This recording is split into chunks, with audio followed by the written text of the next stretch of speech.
y las implicaciones políticas de eso, a mí lo que se me ocurre que puede haber es un vínculo entre la política económica consumista, es decir, la de el planteo de los objetos como algo justamente unidimensional en términos de su función. Una cosa se utiliza para aquello para lo que se la promociona y se la vende, para nada más. Entonces, una vez que su función es agotada, no tiene que ser reutilizada. No tenés que pensar cómo volver a incrustar ese objeto en otro marco, no tenés que pensar nada, tenés que pensar. Tenés que comprar otro, que ya tiene su función definida y ya vas a saber para qué se usa cuando te lo cuenten en la publicidad. Es decir, esa es una implicación, digamos, ideológica que se me ocurre de los efectos de, digamos, reificar o sacralizar la función predeterminada de un objeto, cuyo lado coadjunto, digamos, necesario es la caja de negrización de ese objeto, en la medida en la que su función requiere niveles de complejidad técnica que no sean asibles para la mayoría de la gente. Eso es lo que mejor que se me ocurre para responder por toda la política. Bueno, Matías, ¿ahí se escucha bien? ¿Sí? Bien, perfecto. Bueno, sigo moviéndome en la casa. Gracias a los amigos del Monopolio. Bueno, entonces podemos, si les parece, cerrar aquí. Les agradezco a ambos las presentaciones que están muy conectadas. La verdad que tenían mucha conexión con el JPG y digamos, los objetos digitales en términos generales, así que muy interesante. Si podés, Matías, podés escribir tu correo electrónico ahí en el chat para que les quede a los que quieran hacer alguna consulta, alguna ampliación de información. ¿Sí? Bien. Y para el resto nos tomamos 5 minutos de descansito, ¿sí? Y continuamos con el segundo bloque. ¿Les parece? Dejamos el Zoom abierto, con algo de música también.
más bonita que estar en la servondía y paran, paran, paran, paran, paran, paran,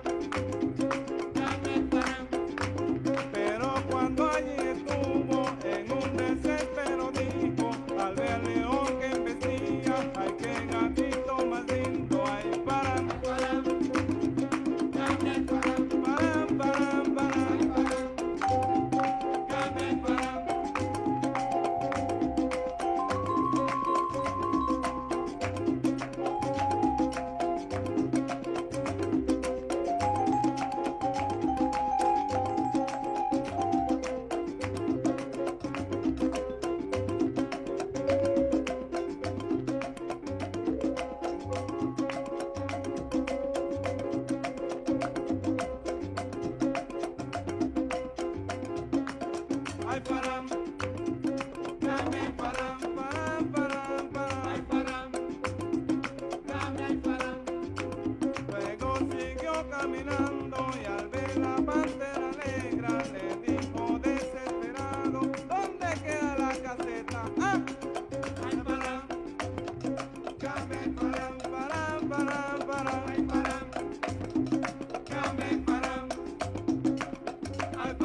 Bueno, si les parece vamos volviendo luego de este intermezzo musical. Acá me pedían otros géneros, pero bueno, no se puede satisfacer a todos, ¿no? Es así. Hay música para cada momento, ¿no? Bueno, seguimos con yo cedo el espacio de coordinación a Nair, porque este segundo bloque de lecturas, bueno, estamos básicamente nosotros dos, así que...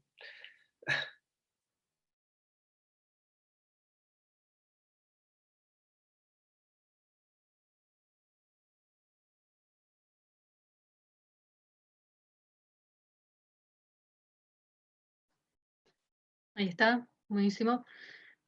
Bueno, bienvenidos de vuelta.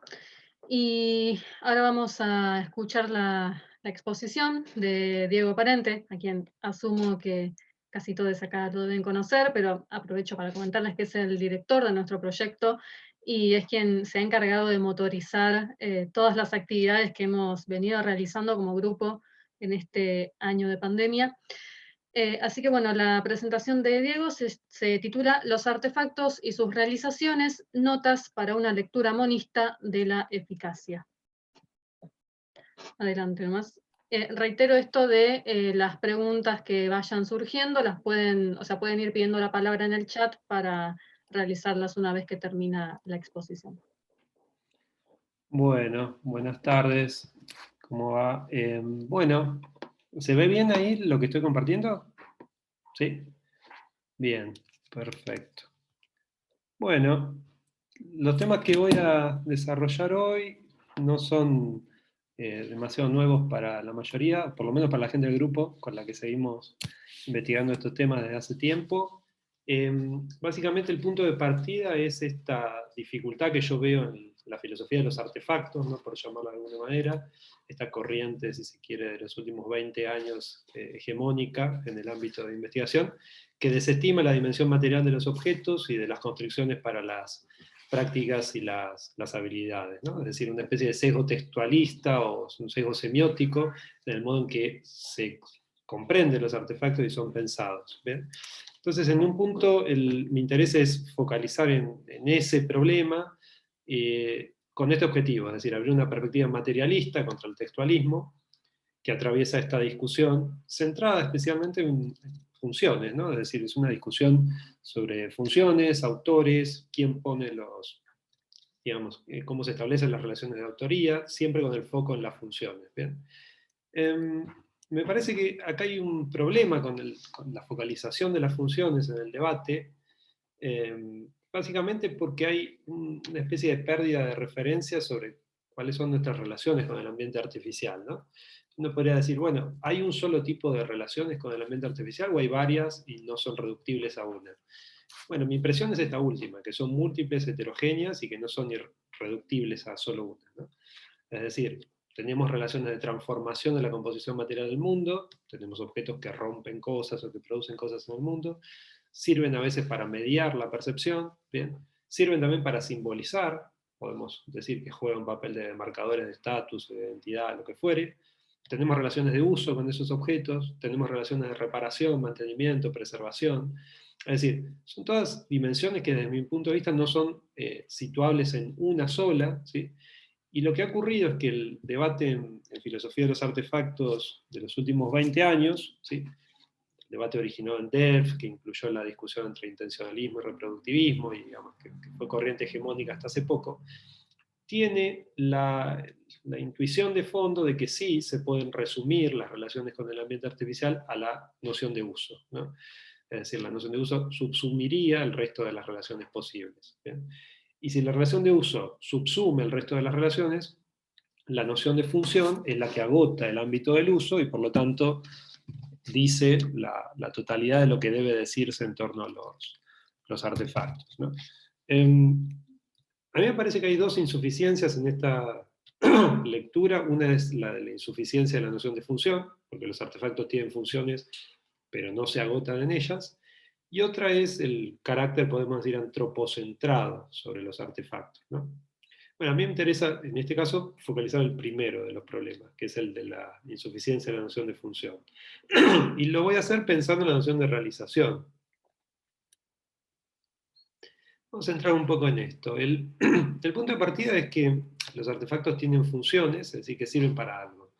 Me parece que ese es un factum sobre el cual no hay demasiado para discutir, pero sí se abre una distinción que es rica para mí, que es la distinción entre realización y función, ¿sí? Es decir, el martillo tiene la función de clavar clavos, por ejemplo, pero el martillo realiza cosas además de esa función, ¿sí? Es decir, los artefactos en general disponen de realizaciones, hacen cosas en varios niveles agenciales, ¿sí? Y algunas de esas cosas que hacen son consideradas las funciones y devienen del espíritu de esta discusión sobre funciones como funciones propias. ¿Bien?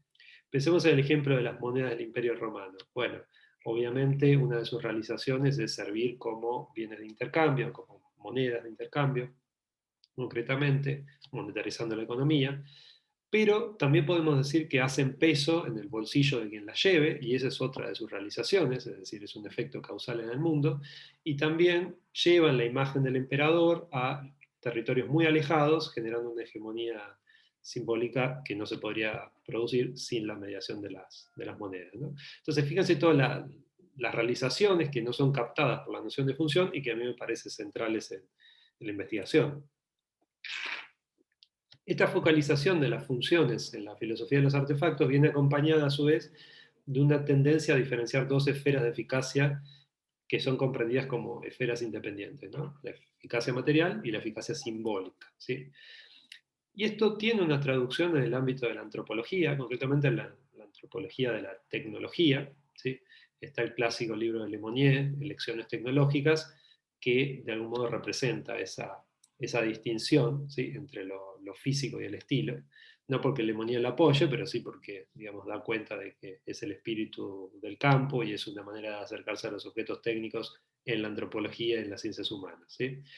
¿Qué sería una función física? Bueno, sería una performance de tipo material, y estilo sería todo aquello que el intérprete no puede asociar como un elemento que contribuya a la realización material del artefacto, ¿sí?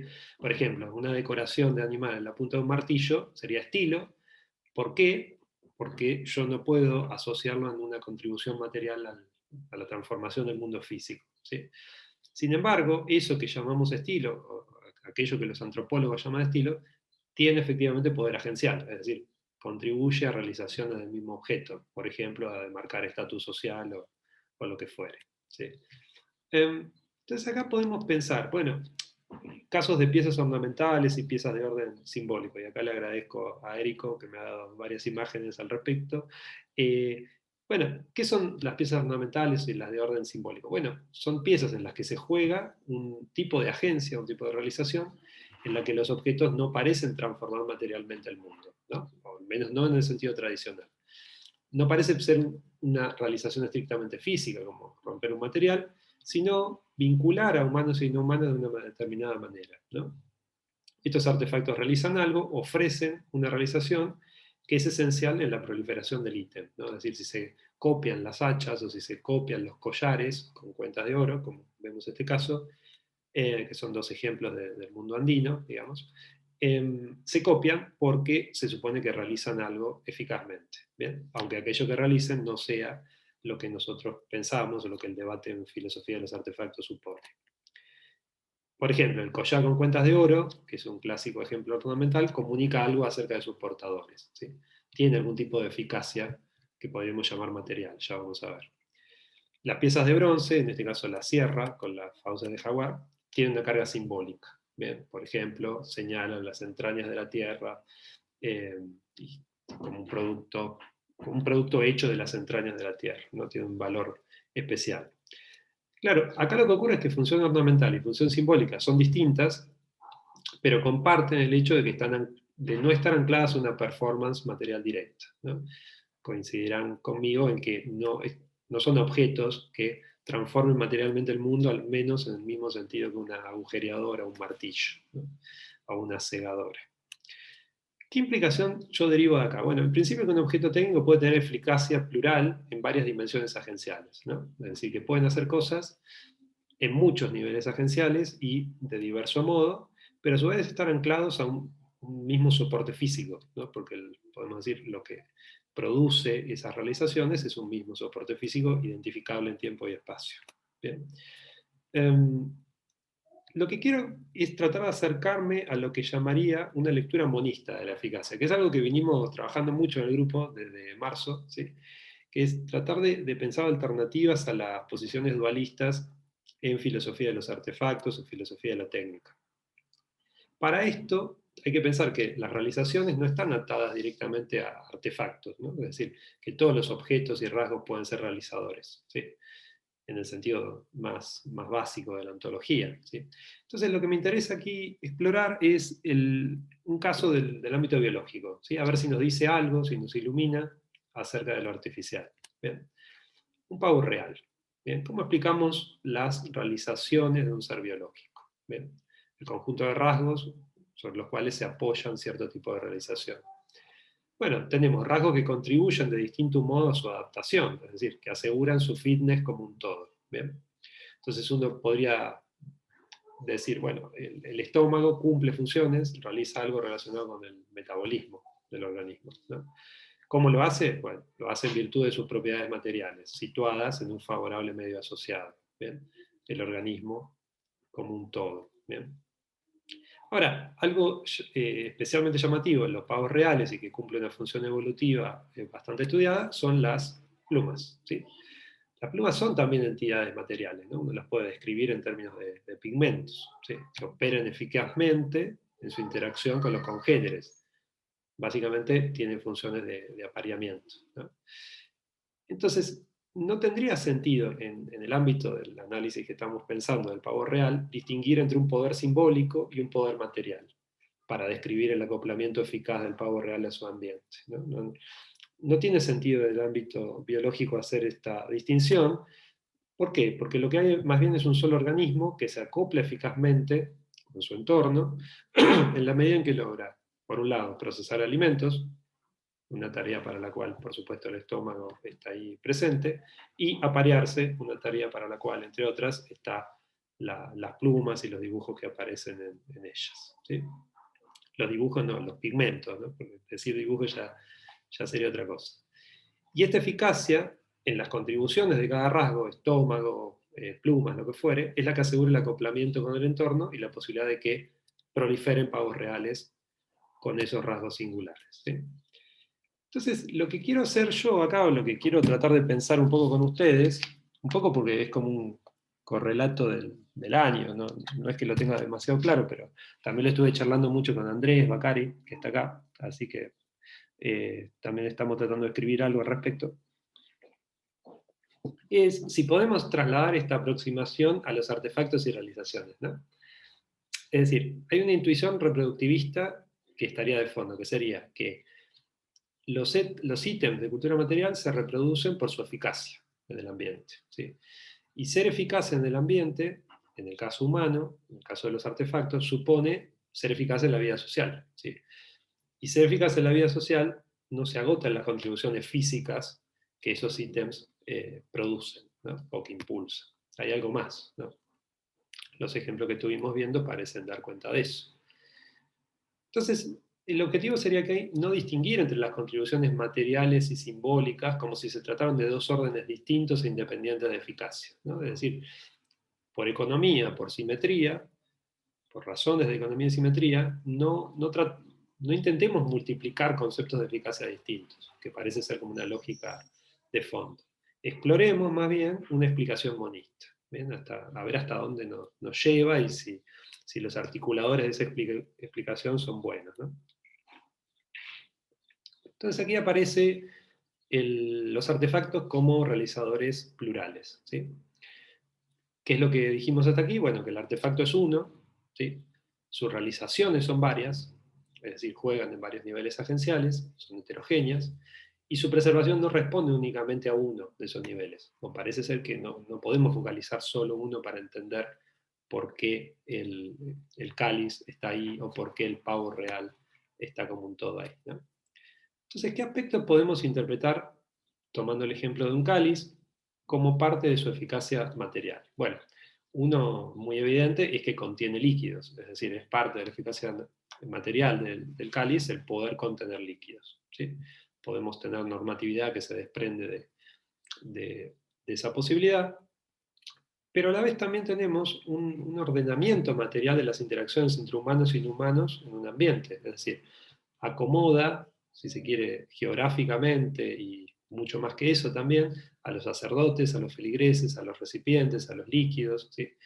Es decir, hay una especie de contribución material del cáliz en esa escena, tal que podemos decir que está haciendo una contribución de tipo material. ¿Bien? Entonces el cáliz, desde esta perspectiva, sería una especie de realizador material en varias dimensiones. Permite contener líquidos, permite organizar, por otra parte, la interacción humanos-humanos en el marco de un determinado ritual, ¿sí? Incluso, podemos pensar lo siguiente: si quitáramos el cáliz, se derrumbaría la eficacia en la organización material del ritual, así como si le cortáramos 2 patas a una silla, se eliminaría su eficacia para sostener peso fiablemente, ¿no? Entonces diríamos, bueno, la silla necesita de 4 patas, habitualmente por lo menos, para poder sostener peso fiablemente. Es una especie de eficacia material que se monta sobre esa condición material. Bueno, pero también hay condiciones materiales para que un ritual permanezca, ¿no? Entonces, si quitamos el cáliz, se derrumba el ritual en sí mismo, ¿sí? Tal como lo conocemos, por lo menos. Entonces, la reproducción del cáliz estaría atada a su eficacia para asegurar esta coordinación material del ambiente que integra a humanos y a no humanos, ¿sí? La eficacia simbólica es una de las formas de describir esta eficacia material de un cierto ítem, ¿sí? Entonces, esta es la parte un poco arriesgada que todavía no sé cómo resolver, pero que bueno, un poco traigo acá como para charlarlo. Yo trato de pensar a la eficacia simbólica como una forma de eficacia material, ¿sí? ¿Por qué? Porque estaría en un ámbito de indagación donde la eficacia debe ser comprendida genéricamente como un concepto que atraviesa varios niveles agenciales, ¿no? No es solo eficacia material. Y acá tenemos otros realizadores múltiples que pueden también darnos pistas, ¿no? Es decir, un iPhone puede servir como un instrumento de comunicación, y una de sus realizaciones es grabar videos, comunicarse con gente, etc. Pero también es un demarcador de clase, ¿sí?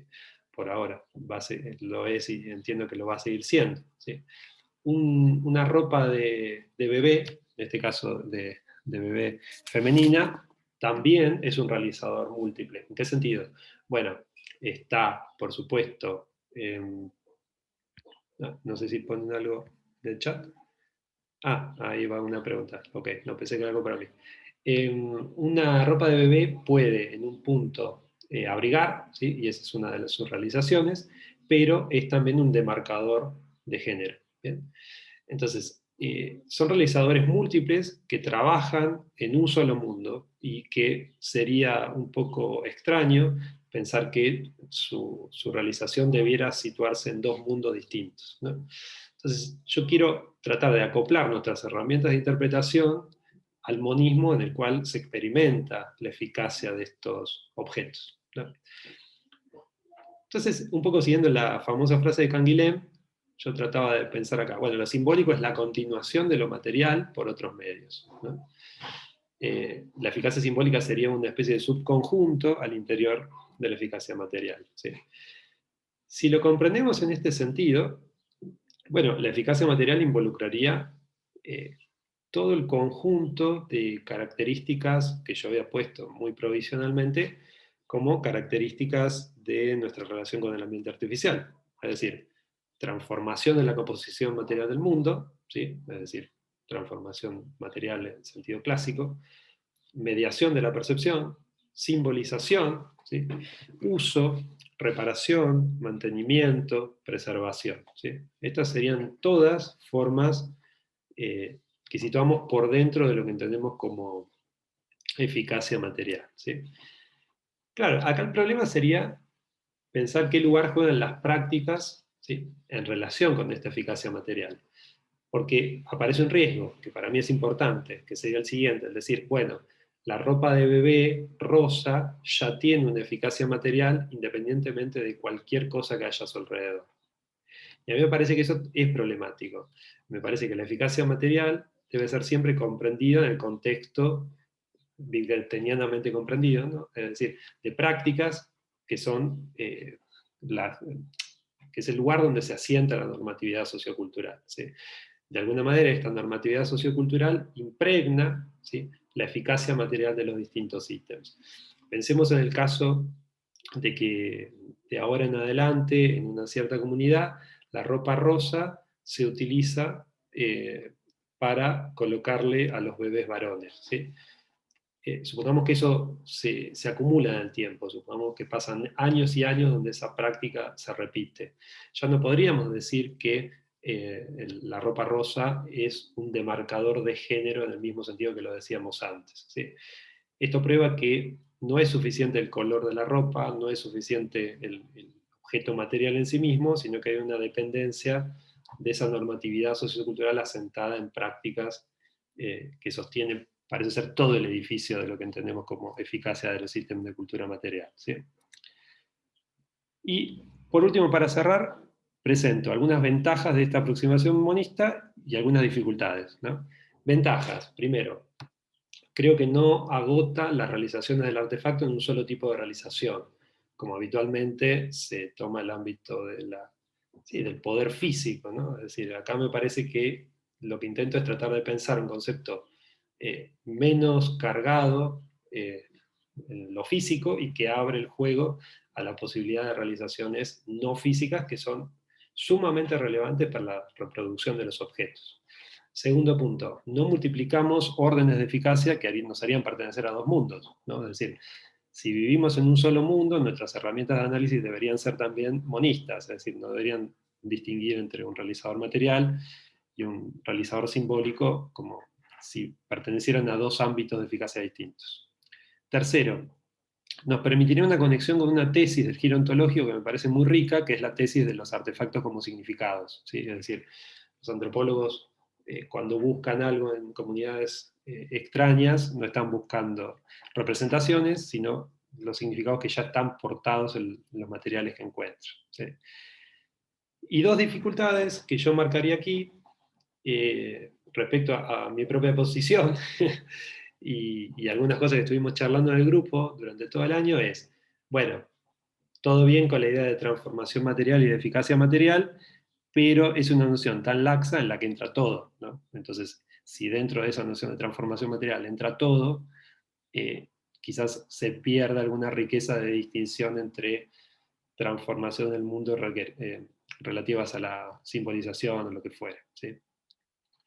Y la segunda dificultad es, bueno, que alguien proclive al modo en que se maneja la filosofía de los artefactos y el discurso sobre funciones, podría decir, bueno, es cierto que las realizaciones existen, es cierto que los artefactos cumplen realizaciones, ¿sí?, claramente, pero todas esas realizaciones pueden ser tomadas como funciones, ¿no? Como funciones en un sentido deflacionado, de manera que no sería necesario salirse del discurso de las funciones para hacer entrar dentro del juego filosófico a todas estas categorías, ¿sí? Así que bueno, es esto. Muchas gracias. Buenísimo, Diego, perfecto con el tiempo. Primero entonces tenemos la pregunta de Andrés Macari. No sé si querés habilitarle el micrófono y que haga efectivamente su pregunta. Y después tenemos anotados a Leonardo y a Matías.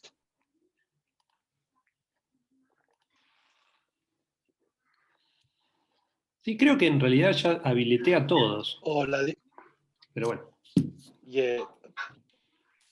Bueno, vos igual ya respondiste esta pregunta, me parece, Diego. Yo la estaba escribiendo como algo, más que nada, como para un marcador, como para tenerlo. Y el tema este de la identidad del artefacto, ¿no? ¿Hasta qué punto reside todo este poder articulador en el artefacto o debe ser distribuido, como vos bien decís, a una normatividad sociocultural, ¿no? En cuyo caso, ¿dónde queda el estatuto de artefacto o incluso de filosofía de la técnica?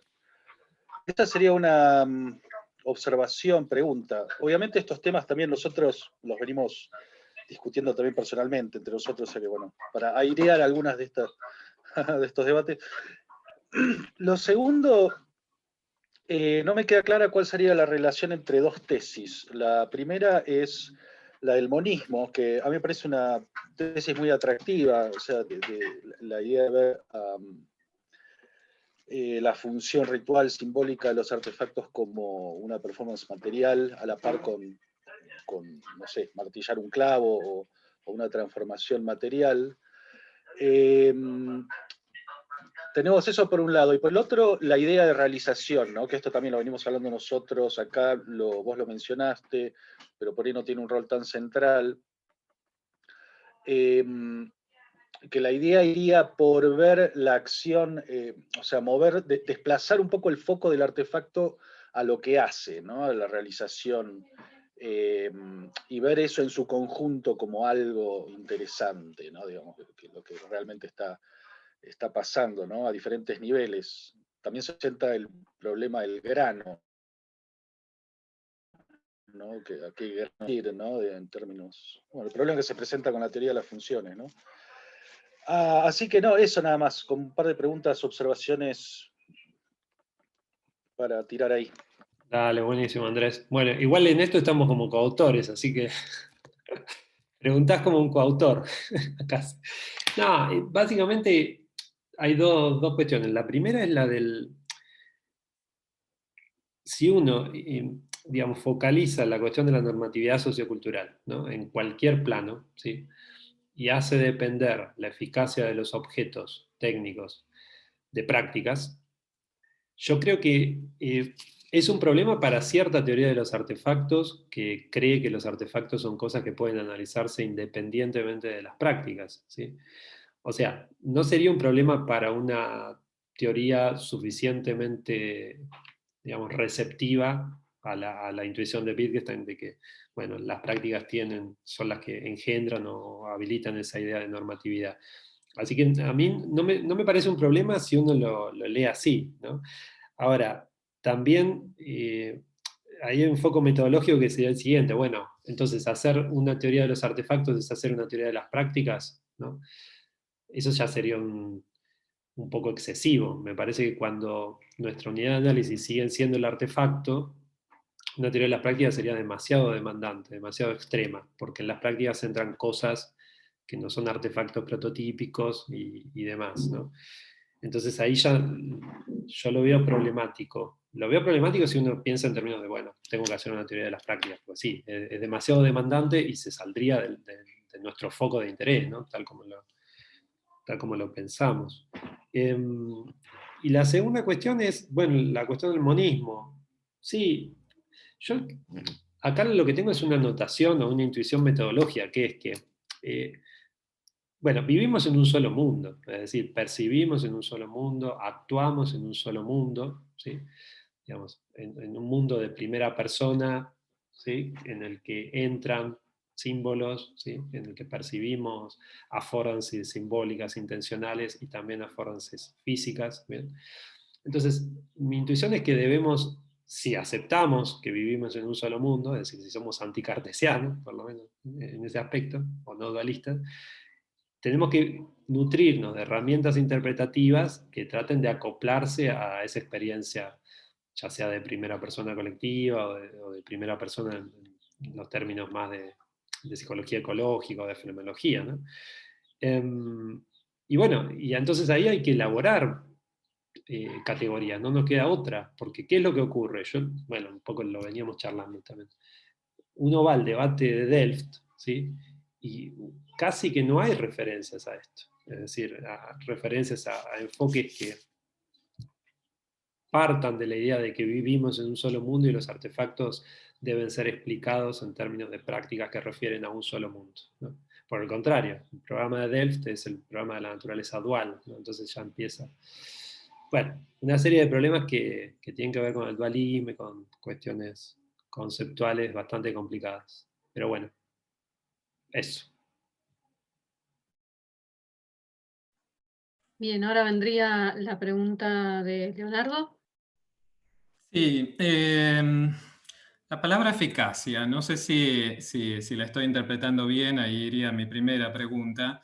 pero hasta donde llego a entender, estaría tomada en términos de éxito reproductivo, digamos, ¿no? De la capacidad de un artefacto, digamos, para expandirse y reproducirse por el mundo, lo cual me estaría remitiendo inmediatamente a un marco teórico que supongo que tendrán en cuenta, que habrán pensado, que es la teoría de memes.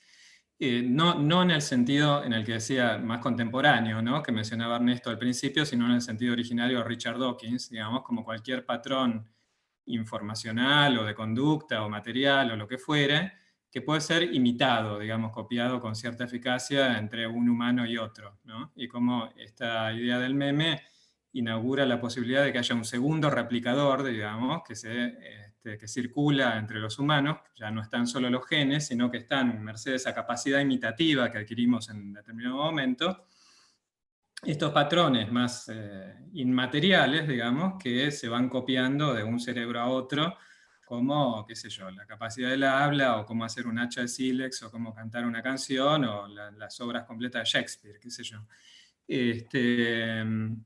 En ese sentido es muy interesante, bueno, Susan Blackmore en La máquina de memes plantea esta inquietante hipótesis de que el tamaño de nuestros cerebros, que, digamos, como dicen muchos autores, está un poco en exceso, digamos, de las necesidades de supervivencia y de reproducción de los humanos, está más bien en beneficio de la capacidad, digamos, de ese segundo replicador, ¿no? Que son los memes, digamos que somos una especie de terreno de cultivo, de humus, para la reproducción de estas entidades informacionales que se convierten en algo que empuja también nuestro proceso evolutivo por caminos diferentes, digamos.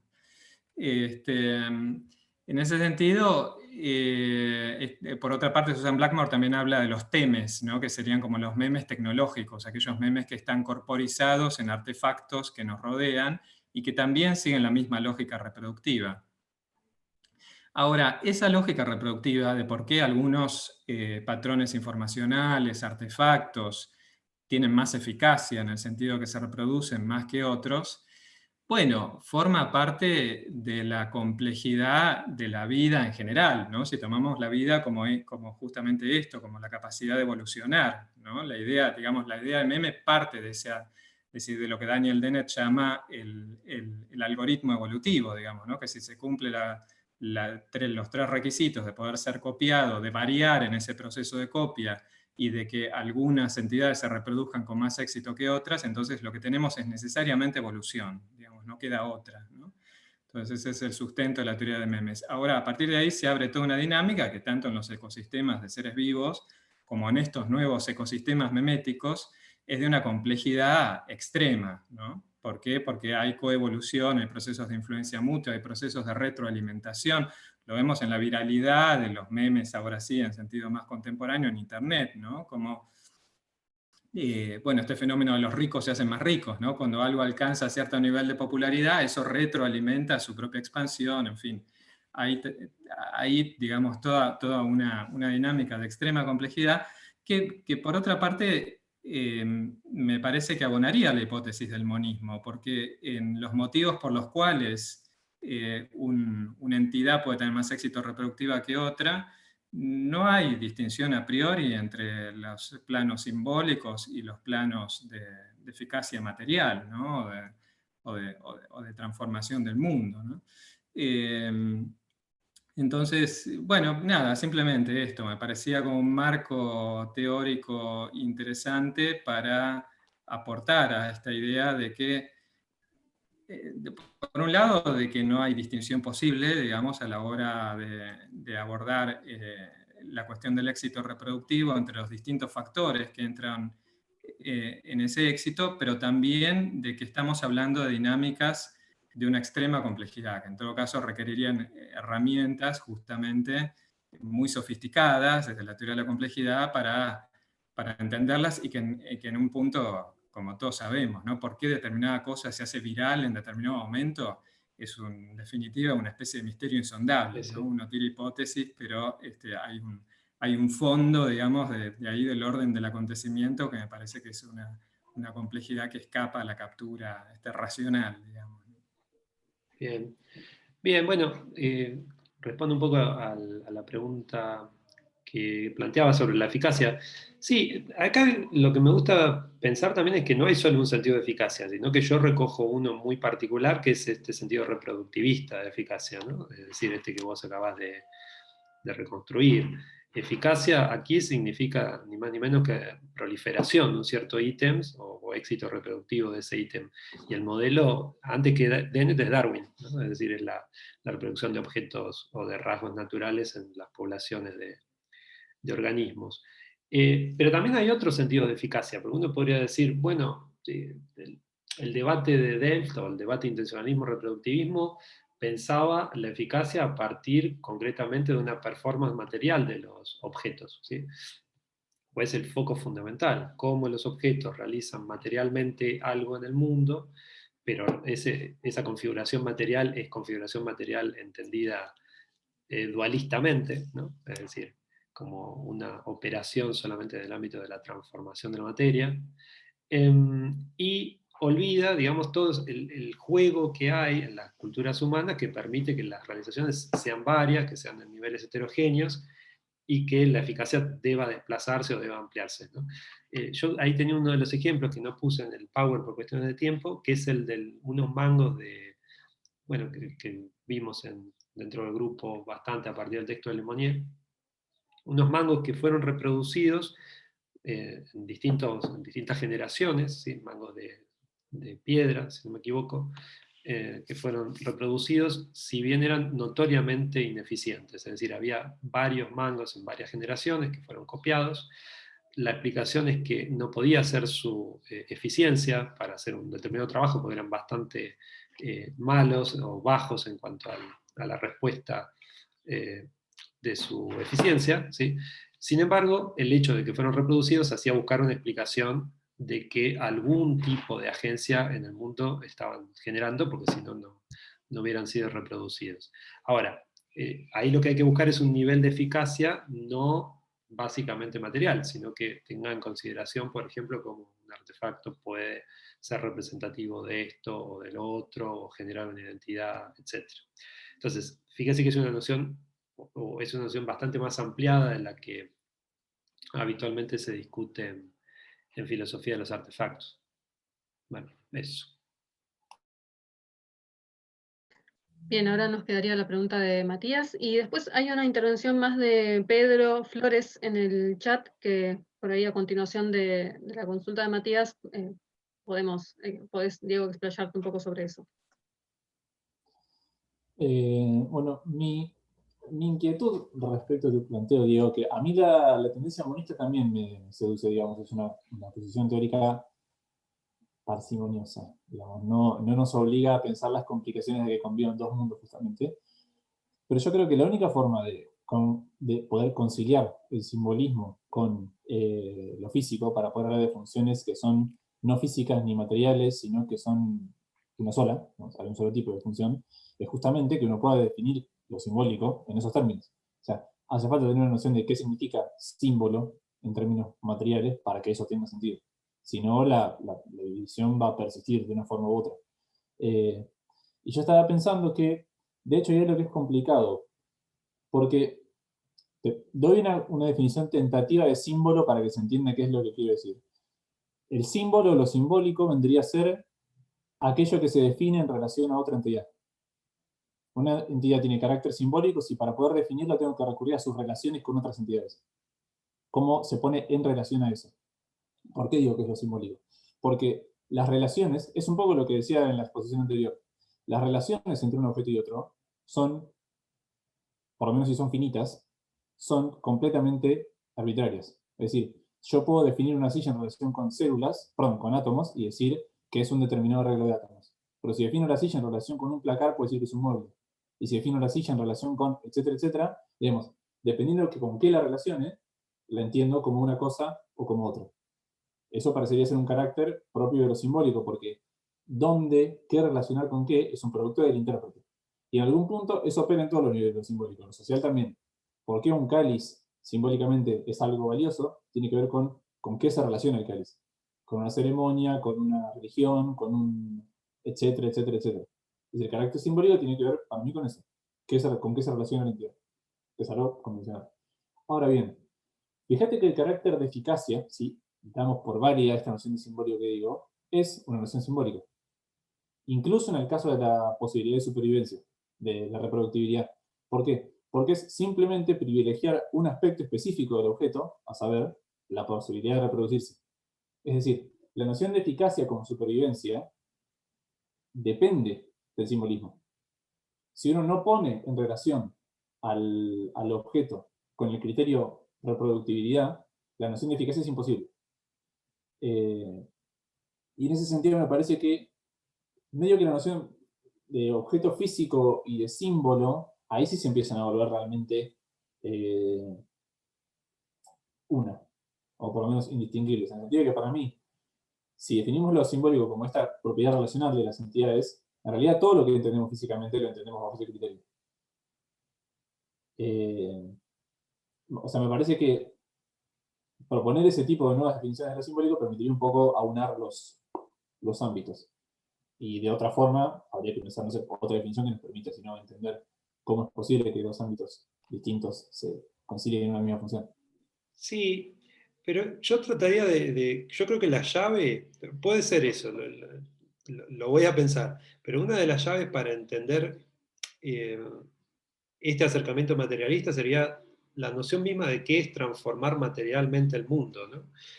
Sin incluir a los símbolos, porque pensemos en cualquier objeto, es decir, un martillo altera el mundo en un sentido de que, por ejemplo, la punta de un clavo que estaba en un tiempo de esta manera está en otro tiempo de otra manera, ¿sí?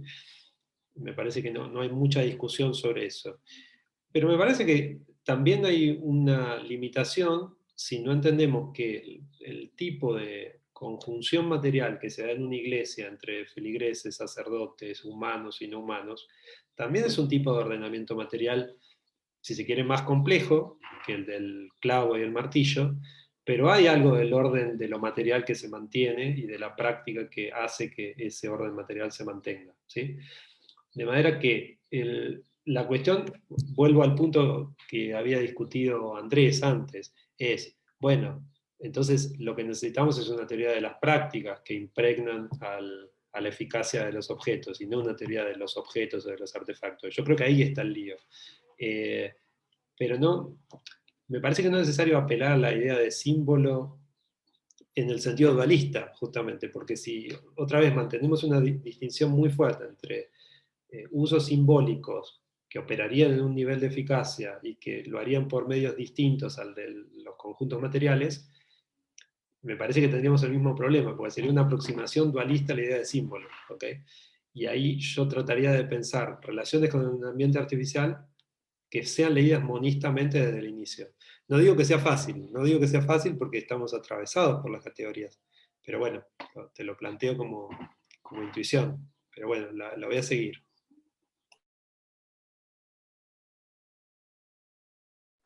Buenísimo, Diego. Teníamos, yo te digo, la intervención de Pedro Flores en el chat. No sé, Pedro, si querés habilitar el micrófono y hacer la pregunta o dar un poco de trasfondo de esa pregunta. Hola, buenas tardes. No sé si me escuchan bien. Sí, sí. Bien, genial. No, a medida que escuchaba la exposición, sé que no hay una relación directa con el enfoque dual, pero en algunos aspectos sí, porque no se pone por ahí el enfoque en la eficacia, pero sí por ahí en la incursión en lo que estaba exponiendo veía, porque hay una cuestión material, una cuestión simbólica, una cuestión de uso que esté en contexto y otra que tiene relación directa con el material. Entonces, en gran parte del repertorio que escuché recién, y encontré relaciones con el enfoque dual, pero eso, digamos, es una percepción personal.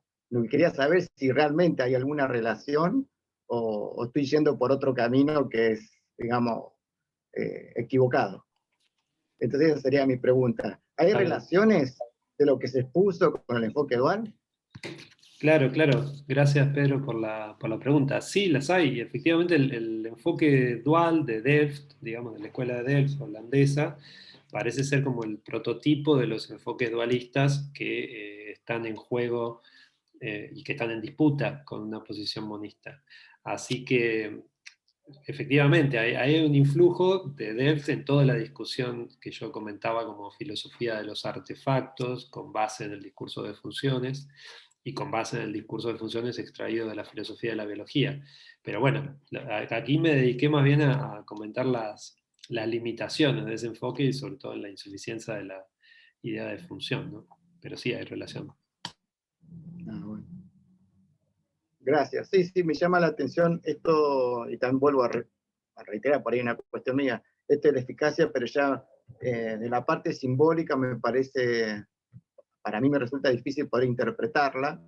Sé que tienen relaciones por lo que dije antes, ¿no? Pero creo que el desafío, el que tengo yo en este caso, escucharlo a ustedes, de qué manera puedo ver tan clara la eficacia en lo material, que lo veo claro, y no tanto en lo simbólico. Seguramente falta ahí leer y seguir escuchándolo a ustedes, ¿no? Gracias. Bueno, gracias.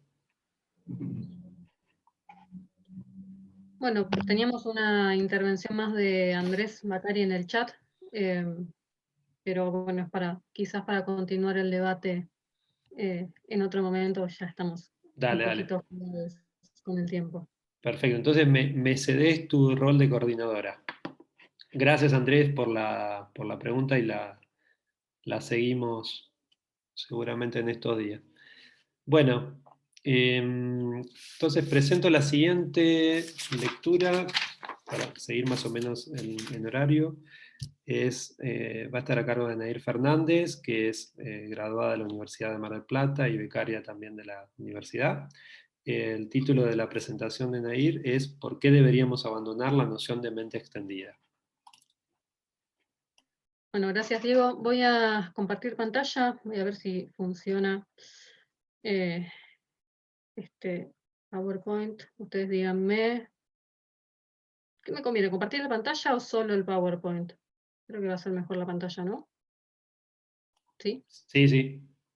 Ok. Bueno, ¿se ve ahí? Perfecto. Para que los voy a achicar a ustedes, así yo puedo ver bien qué es lo que estoy proyectando. Buenísimo. Bueno, voy a tratar de ser breve, primero que nada porque estoy cansada y creo que varios acá también lo estamos y ya vamos a cumplir las 3 horas de este encuentro. Bueno, en primer lugar, comentar que este título es un poco tramposo por 2 motivos. El primero es que la idea de la mente extendida es un concepto, una propuesta que a mí me gusta mucho, me parece que tiene, digamos, bastante impacto, es bastante intensa la propuesta.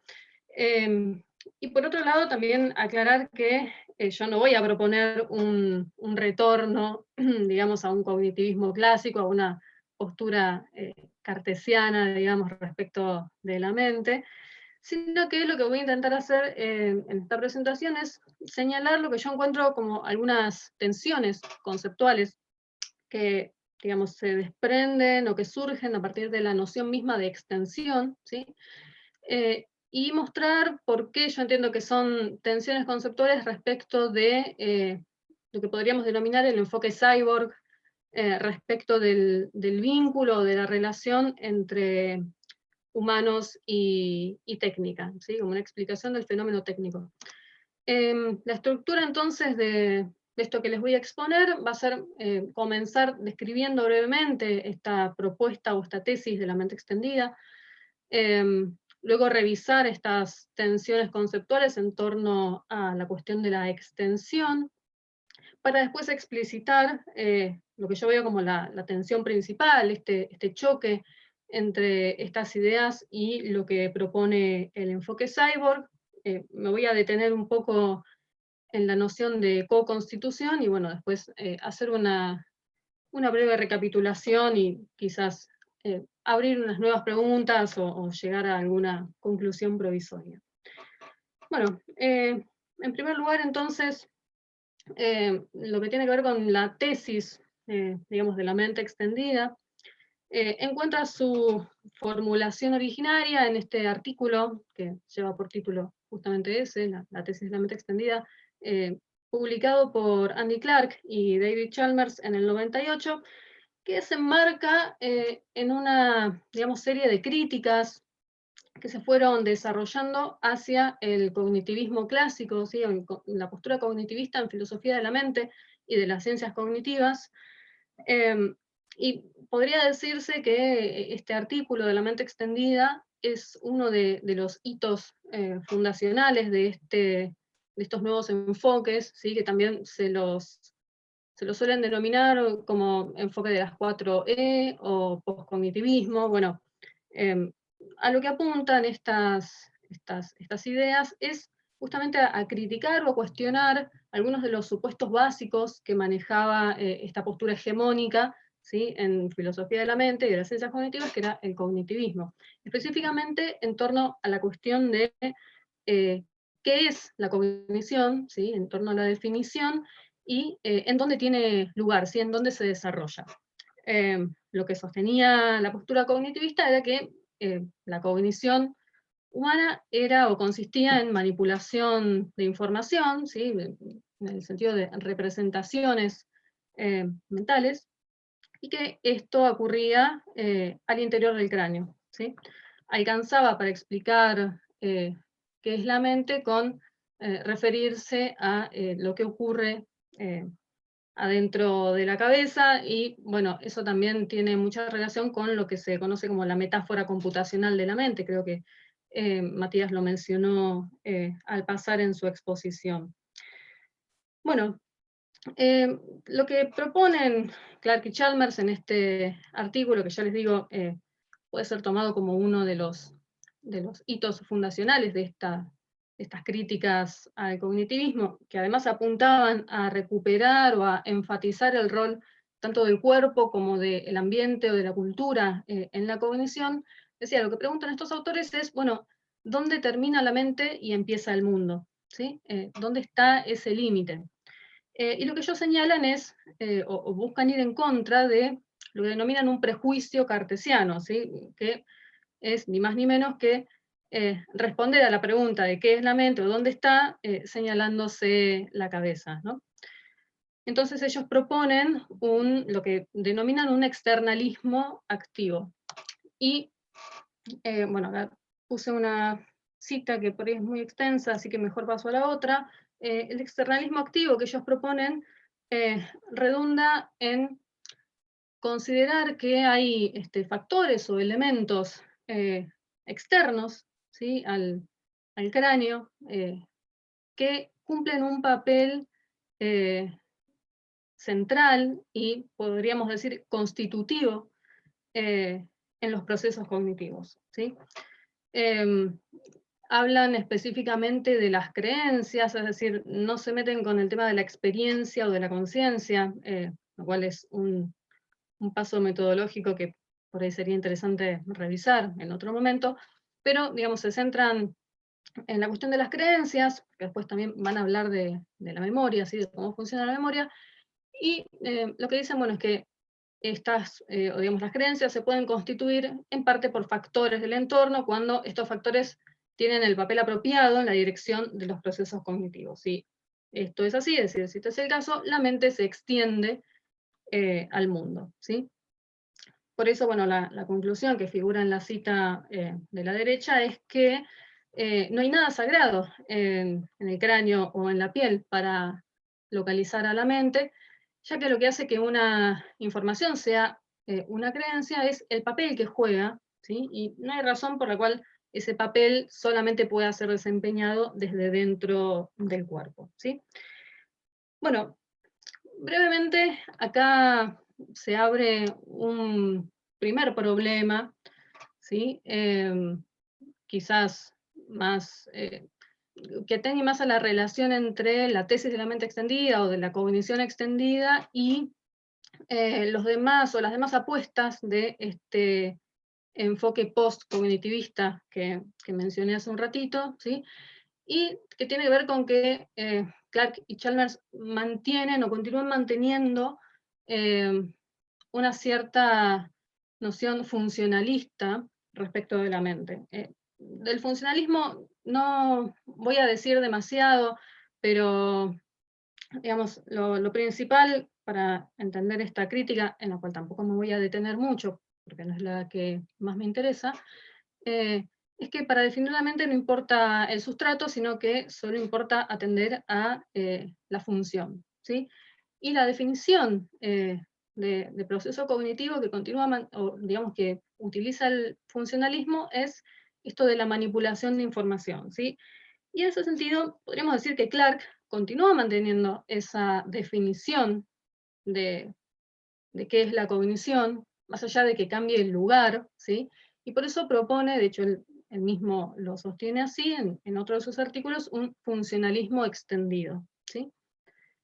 Bueno, el problema que surge o que podemos vislumbrar es justamente que esto no parece compatible con esta apuesta de enfatizar o de tomar como un rol constitutivo, el rol que tiene el cuerpo y el ambiente, ¿sí? los elementos externos, en la cognición, ¿sí?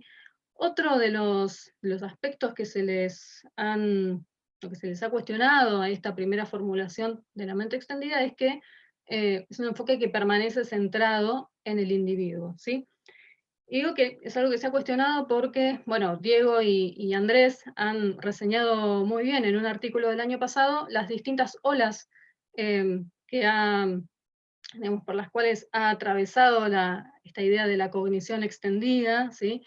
De las cuales, bueno, lo que yo estoy comentando acá es tan solo la primera, y algunas de las críticas que yo voy a mostrar después se pueden hallar en las olas subsiguientes, la cuestión de, por ejemplo, enfatizar o señalar que se trata de un vínculo complementario, más que de una extensión. Bueno, en breve me voy a detener en eso, pero justamente lo que yo considero que es la cuestión central o el principal problema es lo que tiene que ver con la noción misma de extensión, ¿sí?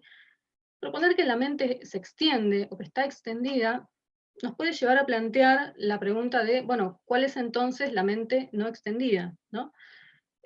Podemos pensar que la mente ya es algo que está conformado, ¿sí? Previamente, y que luego se expande, se propaga, ¿sí? Se amplifica, se distribuye a la manera de nuestro amigo el hombre elástico, ¿no?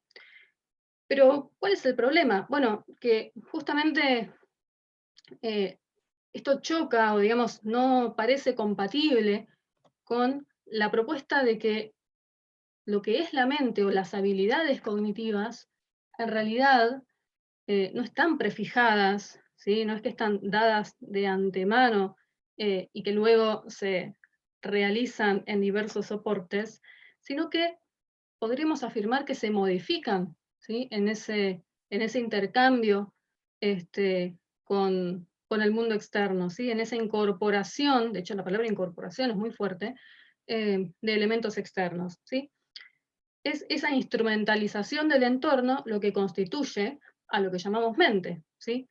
Y ahí es donde yo veo esta, como les decía, esta tensión principal, en cuanto que la idea de extensión acarrea esta idea de que hay algo fijo y previo que se extiende, ¿sí? O que se amplifica.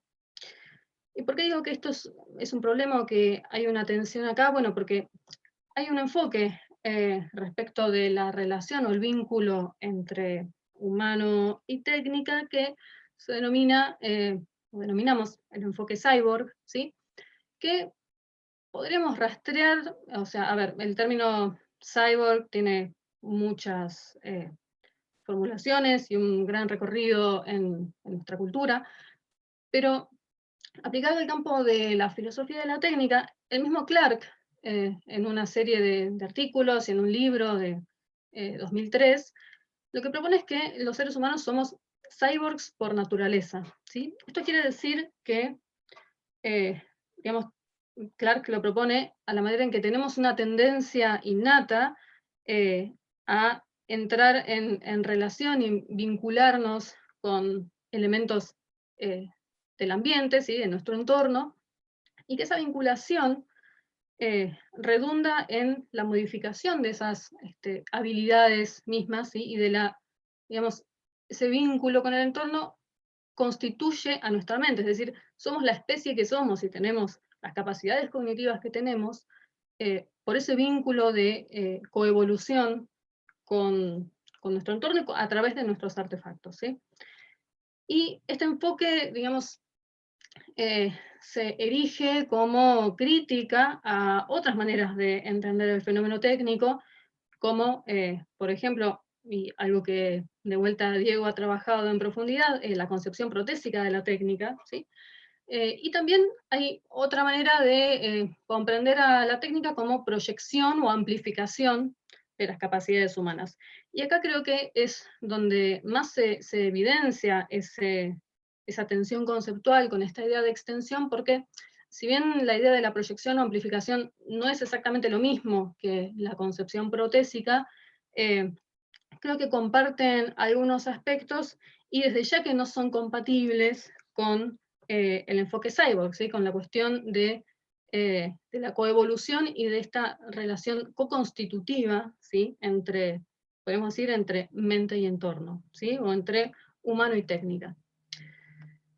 Y de hecho, digamos, las dos concepciones que chocan es esta idea de que hay habilidades prefijadas contra la noción de que esas habilidades en realidad se reorganizan de manera holística, ¿sí? A través de este vínculo con los artefactos, de esta instrumentalización del entorno. Ahora, lo que yo veo también es que, digamos, si nos tomamos en serio el enfoque cyborg, es decir, si adscribimos a esta manera de comprender o de concebir el fenómeno técnico, hay algunas preguntas que se vuelven obsoletas, ¿sí? Y una de ellas es esta pregunta que a mí me parece muy interesante desarmar, y es la pregunta de si la tecnología nos hace más inteligentes o más estúpidos, ¿sí?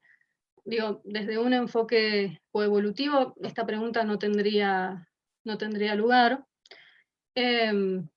Y hay otra cuestión que me parece que también quedaría obsoleta si nos tomamos en serio el enfoque cyborg, es la pregunta acerca de cuándo un proceso es más genuinamente cognitivo, ¿sí? Y para, digamos, mostrar esto, yo había pensado un ejemplo, que por ahí me falta trabajarlo un poco más, pero pensé en el caso de hacer una traducción, ¿sí? Realizar una traducción, por ejemplo, de un texto. Supongamos que yo sé otro idioma, además de mi lengua madre, y quiero traducir una porción de texto. Una manera que tengo para hacerlo es, bueno, hacerlo mentalmente, ¿no? Leer el texto en cuestión y en mi cabeza hacer esa traducción apelando a mis conocimientos, ¿sí? de este otro idioma. Pero hay otra manera en la cual yo podría hacer una traducción, y es usando el Google Translator, ¿sí?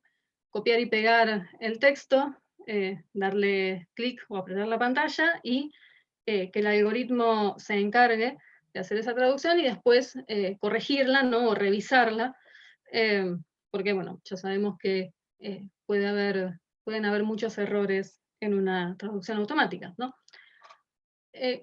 Quizás estaríamos de acuerdo en decir que la primera versión de esa traducción que yo hice en mi cabeza, la hice yo, mientras que la segunda, por ahí podríamos decir que no la hice yo, o al menos no del todo, ¿no? Que la hizo el algoritmo.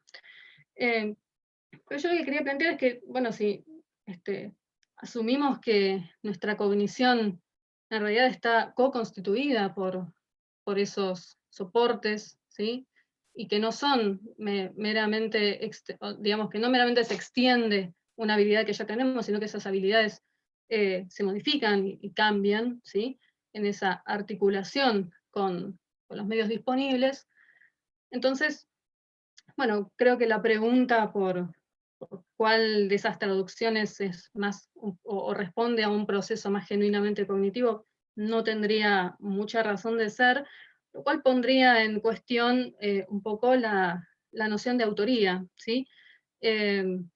Bueno, esas son por ahí cuestiones que me parece que quedan un poco abiertas, ¿sí? Para seguir trabajándolas. Y bueno, también está, o sea, a modo de conclusión provisoria, sería que, bueno, si nuestro pensamiento está andamiado, ¿sí? O nuestra cognición está andamiada por estos soportes y por las prácticas, no es que está extendido, sino que está precisamente co-constituido, ¿sí? por esas prácticas, ¿sí? Por esos soportes. Entonces, bueno, brevemente recapitulando, lo que intenté mostrar acá es que desde mi punto de vista la noción de extensión conlleva o tiene ciertos conceptos o cuestiones que pertenecen a otra manera de comprender el fenómeno técnico, ¿sí? Que en tanto prótesis o proyección o amplificación, que no es compatible con el enfoque de la co-constitución o el enfoque cyborg, ¿sí? Y que esta tensión puede conducirnos a plantear preguntas un tanto incorrectas, ¿sí? Entonces, si somos naturalmente cyborgs, nuestra cognición está co-constituida por esos andamios materiales, entonces no es acertado decir que está extendida, sino más bien que la cognición humana es un híbrido múltiple. Bueno, súper veloz, eso es todo por ahora, así que gracias por escuchar y gracias sobre todo por quedarse hasta estas altas horas de la tarde. Bueno, muy buena la presentación y también la imagen de Andy Clark para cerrar, ¿no? Porque me parece que vale la pena también. Bien, tenemos ya una pregunta anotada de Matías y el resto se puede ir anotando también. Matías. Bueno, me gustó mucho tu exposición. Estaba pensando, me quedaron un par de las cosas que dijiste con las que concuerdo, y estaba pensando ponerle, arranco por lo último. El caso que ponías vos de traducir con la mente, digamos, a traducir con el traductor. Y cómo, o sea, le llamamos traducir con la mente al caso en el cual yo traduzco sin ayuda de un medio externo, digamos, traduzco con mi cerebro, nada más. Ahora, me parece que una forma de ilustrar lo problemático de esa división es esto, que es que si yo asumo que cuando yo traduzco con mi cerebro estoy traduciendo yo, cosa que no pasa con el traductor web, porque yo no controlo el algoritmo, no lo tengo presente, en realidad para mí estoy asumiendo una capacidad que tengo, una capacidad que no tengo en la forma en la que estoy planteando. ¿A qué me refiero? A que, por ejemplo, un hablante de inglés y español, cuando ya está más o menos versado en inglés y español, y alguien lee en inglés y puede traducir instantáneamente lo que está diciendo la otra persona al español, no es consciente de todo el proceso de traducción. O sea, el proceso surge. Es lo mismo que cuando, por ejemplo, uno hace un cálculo matemático y lo hace más o menos rápido. Si uno justamente está versado en cálculo matemático, llega a un punto en el cual uno ya no es consciente del proceso interno que está haciendo para llegar al resultado rápido. El proceso se da, como ocurre con todos los procesos que se automatizan y las capacidades que se automatizan. En ese sentido, hay diferencia entre lo que ocurre con el traductor de Google y lo que ocurre con el traductor de mi cerebro, digamos. Es lo que ocurre con todos los procesos intuitivos. Los procesos intuitivos están fuera de nuestro control, entender cómo están operando, solo operan. Y nosotros accedemos a ellos, estando incrustados en nuestro cerebro, digamos. Pero su nivel de enajenación o de alejamiento de entender cómo funcionan me parece que es relativamente similar en el caso del traductor de Google y de una capacidad que uno ya intuitivamente maneja. Los dos son opacos. Por lo cual, sería un buen punto a favor de esta idea de que en realidad no es tan distinto lo que está pasando en los dos casos. Eso por un lado. Y por otro, me parece que también está muy bien señalado esto que dijiste al principio, que es que hacerle una crítica al cartesianismo y atacarlo removiendo el problema de la experiencia es una crítica muy trucha, digamos, porque justamente el asunto de la experiencia es el argumento fuerte del cartesianismo. O sea, los qualia, digamos. Esa es la parte más controversial del asunto. La parte funcional, no sé si de hecho a Descartes le hubiera costado admitir que las causas y consecuencias que influyen en uno se extienden por fuera de uno. O sea, Es más, de hecho, ahí hay un criterio muy complicado que es delimitar hasta dónde llega la extensión. Porque si está formar parte de la función es solo contribuir causalmente, sí, Marte está contribuyendo causalmente a que yo pueda atornillar un tornillo, porque si Marte no estuviera en donde está, el planeta se saldría de órbita y caería en el Sol y se prendería fuego y no existiríamos ni yo, ni el destornillador, ni el tornillo, entonces ya no podría atornillar el tornillo. Es decir, hasta dónde se extiende la influencia causal del universo sobre mí es algo muy, muy discutible. Así que bueno, esas dos cosas a favor de tu posición. Bien, empiezo por lo último, sí. De hecho, una de las disputas, digamos, al interior de la tesis o de las teorías de la cognición extendida es si se trata de una constitución o de una contribución causal. Digamos, porque contribución causal del entorno a la cognición es algo muy fácil de aceptar. De hecho, hasta me animo a decir, es imposible no aceptarlo, ¿no? Salvo que creamos que somos cerebros en cubetas. Pero, y ni siquiera. Pero me olvidé de dónde iba. Bueno, esto, que justamente la apuesta fuerte, yo ahí creo que lo puse en una de las filminas, la apuesta fuerte de Clarke es decir que esos procesos externos o elementos externos o sea, forman parte del proceso cognitivo. Pero bueno, eso lo sostiene también en primera instancia desde el principio, lo que ellos llaman el principio de paridad, que bueno, parte de este ejemplo tan conocido de la libreta y demás, que no voy a repetir ahora, pero ha sido uno de los principales objetos de críticas posteriores, ¿sí? La cuestión del principio de paridad. Y lo que decís de delimitar, o digamos, dónde termina esa contribución causal, sí, me parece una cuestión súper interesante, por lo mismo que, bueno, ya hemos hablado en otras oportunidades respecto de cómo podemos delimitar dónde termina un individuo, ¿sí? Digamos, si ponemos entre paréntesis la cuestión de la experiencia o de la primera persona, que coincido plenamente en que es quizás es un camino más fructífero para digamos, cuestionar el dualismo cartesiano o esa idea de mente tan, de mente no, esa idea acerca de la noción de mente más propia del cognitivismo. Digo, la cuestión de o centrarse en la primera persona puede ser un mejor camino, y de hecho es lo que han venido haciendo los enfoques no de mente extendida, sino de cognición corporizada, ¿sí?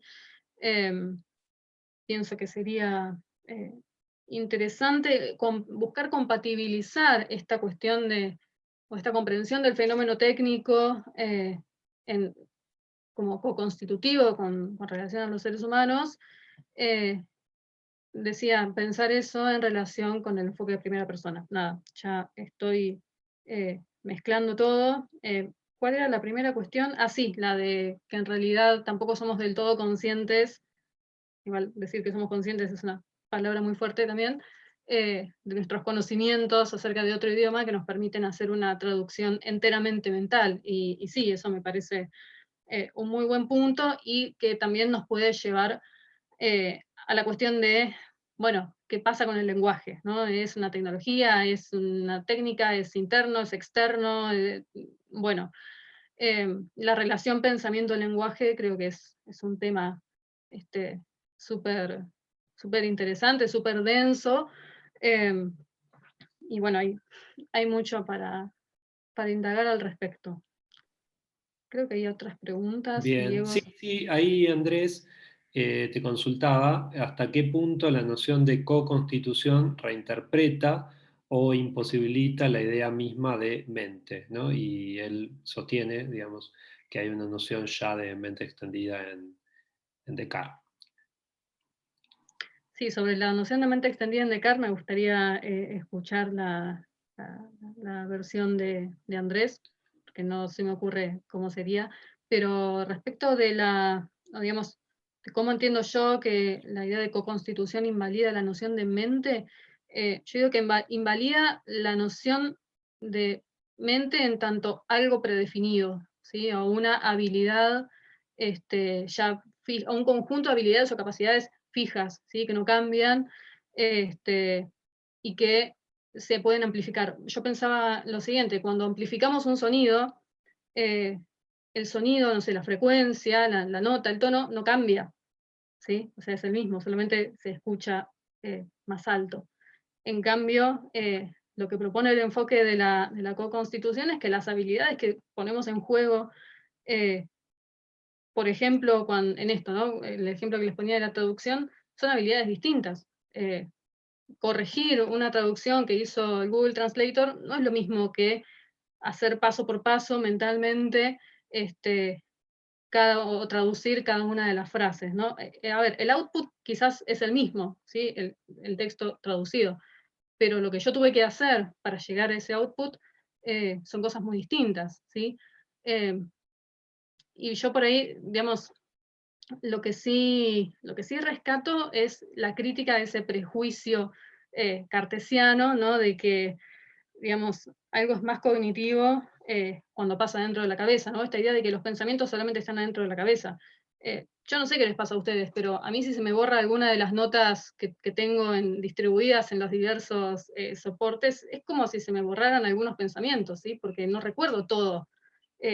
Entonces, quizás, bueno, esta exposición misma, ¿no? Es un conjunto un rejunte de notas en el celu, de notas en un TXT, en un Word, el PowerPoint y las conversaciones con... Humanos y no humanos. Exactamente, así que, bueno, ahí por ahí ya también me fui de tema. ¿Había otra pregunta más? Dani, creo. Sí, creo que estaba Daniel, y no sé si Andrés después quería consultar algo. También hay un comentario de Leonardo, que lo leo después. Así que, Daniel, a ver si tenés habilitado. O se lo tengo que habilitar. Estoy. Ya está. Dale. En parte sí, creo que ya dijiste a lo que yo iba a apuntar, que es que tu ejemplo parece introducir ya un elemento que es exterior al proceso cognitivo, que es el lenguaje. Porque hacer una traducción mental ya supone que yo estoy pensando las palabras, no solamente comprendiendo lo que leí. Entonces ya estaría utilizando en sí algún elemento exterior a una función cognitiva clásica. Podría ser, no sé, el mentalés de Fodor. Eso solamente. No, pensé que había alguna pregunta, pero sí. Quiero decir, gracias por tu intervención. Y sí, creo que la cuestión es eso, si tomamos al lenguaje como algo externo a las capacidades cognitivas o no. Yo creo que es muy difícil plantearlo, digamos, escindir pensamiento y lenguaje. Pero bueno, es algo que no tengo resuelto ya. Creo que desde que empezamos leyendo sobre estas cuestiones hace muchos años que redundamos en este problema, ¿no? De cómo dar cuenta del vínculo entre pensamiento y lenguaje. Claro, pero en el caso, una pequeña réplica. En el caso de la traducción es más grande porque vos pasás de un lenguaje natural a otro, y no tanto a la comprensión de un texto, que puede ser quizás otro problema distinto. Por eso te digo, uno puede pensar con Fodor que hay una especie de lenguaje de la mente que una persona en un lenguaje natural puede capturar, o al modo de Chomsky, que hay un conjunto de habilidades que se ponen en práctica con un lenguaje, pero la traducción ya pone en juego la interacción entre dos elementos que son exteriores a funciones típicamente mentales, que son dos lenguajes naturales. Y cuando yo hago una traducción mental, yo no entiendo otra forma que no sea pensar las mismas palabras en inglés, por ejemplo, pero en español. Sí, pero también podés pensar directamente en el otro lenguaje. No sería traducción, entonces. Claro, no sería una traducción. No estoy segura de entender, pero lo podemos seguir después. Claro, igual no, pensaba ahí que el lenguaje es una especie de andamio, de todos modos, ¿no? Porque digamos, el problema de la traducción sería un problema genuino que solo aparece en seres que tienen lenguaje, ¿no? Es decir, si no hay el andamio del lenguaje, el problema de la traducción como tal no tiene ninguna significatividad. Así que tener un sílex o tener lenguaje, digamos, nos constituyeron más o menos en el mismo sentido, independientemente de las teorías que uno pueda sostener, ¿no? Para cada uno de estos elementos. Bien, después acá teníamos a Leonardo que dice algo respecto a Google. Dice, Google es tan caja negra como nuestra propia cabeza. hipótesis, lo que llamamos cognición es lo que sucede en el intersticio entre cajas negras, claro, en relación a algo que habías dicho vos respecto a la distribución, ¿no? Sí, Perdón, era un sí. pensamiento un poco random así en el chat, pero bueno, me parece que lo que está de fondo, o lo que me intrigaba era la cuestión de, bueno, de qué hablamos cuando hablamos de cognición, ¿no? ¿Qué es la cognición? Y ahí podríamos hacer como unas hipótesis, ¿no? Como algo como la sensación de entender, ¿no? Como una experiencia subjetiva o una presentación ante los ojos de la mente en el teatro cartesiano, algo que tiene que ver con el tomar conciencia de, que son nociones problemáticas. Y en ese sentido me parece interesante pensar en una idea de cognición un poco más neutra o más manejable, que es la que presenta Jeff Hawkins en el esquema de memoria-anticipación, que es la idea de la cognición como la capacidad de anticipar, ¿no? La capacidad de anticipar como, para volver a palabras que veníamos usando, como aumento en la adaptabilidad al entorno, ¿no? Y en ese sentido no cabrían dudas que las cosas son como vos decís, Nair, porque un saco es una anticipación del frío, ponele, ¿no? Entonces forma parte de ese sistema cognitivo que nos permite anticiparnos y por lo tanto adaptarnos mejor, conservar mejor nuestra homeostasis, digamos, seguir vivos en un entorno permanentemente variable, ¿no? Sí, como por ejemplo el clima marplatense que nos obliga a salir con una campera, y no ocurre lo mismo, por ejemplo, en Córdoba. Pero sí, la cuestión de la anticipación o de la predicción, creo que incluso el mismo Clark también la ha trabajado creo que el último de sus libros de 2016 se llama, bueno, no me acuerdo el nombre, pero habla sobre la capacidad predictiva, como rasgo distintivo de la cognición. Y con respecto a lo que decías de Google, sí, el año pasado en el coloquio de Filo de la Técnica, en Córdoba, justamente, con un amigo hicimos un trabajo sobre, digamos, tratamos de vincular esta tesis de la mente extendida con los algoritmos, ¿sí? Con los algoritmos que nos hacen sugerencias, y que quizás terminan generando o creencias o decisiones que en primera instancia no hubiesen surgido por nuestra propia iniciativa. Así que bueno, creo que es un tema también muy interesante para profundizar, digamos, llevar la cuestión o esta idea de la cognición extendida al capitalismo de plataformas me parece algo bastante necesario también, donde hay mucha tela para cortar.